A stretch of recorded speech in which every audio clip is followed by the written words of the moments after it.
There's a new store in the city that brings a slice of India to the States, and it's home to a brand that should be on your radar, Kartik Research. I'm here in Lower Manhattan, and today I'm clocking in with Kartik Kumra.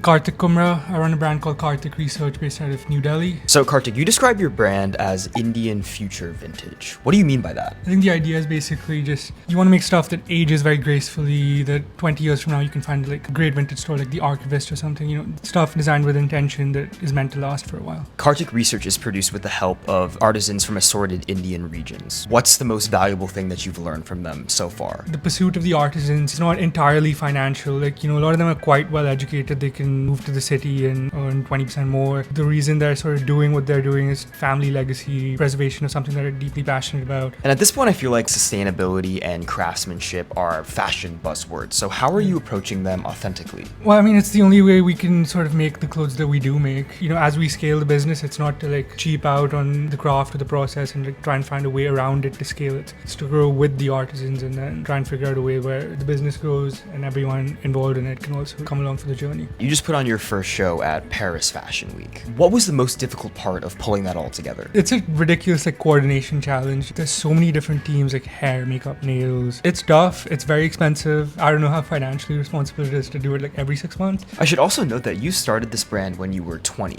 in college. So to the college student watching this who dreams of doing what you do, how would you suggest that they get started? I was in an exceptional circumstance. If you're sitting in the US, it's much harder. It's going to run you 70, 80 grand to pull off something like this. Whereas in India, there's no minimums at factories. So you can really create a sampling collection with 5 grand maybe. Think about it. Think about whether it needs to exist, whether there's a real point of view that's missing from the landscape. And if that's the case and you feel passionate about it, just go for it. And finally, I have to ask, what's one thing about Indian fashion that you wish more people knew? There does seem to be a movement of young people trying things. I'm optimistic that in the next few years, there will be a whole movement of brands coming out of India, the same way in the 80s or 90s, Japanese brands sort of broke through internationally. All right, Kartik, thank you so much. Thanks for having me.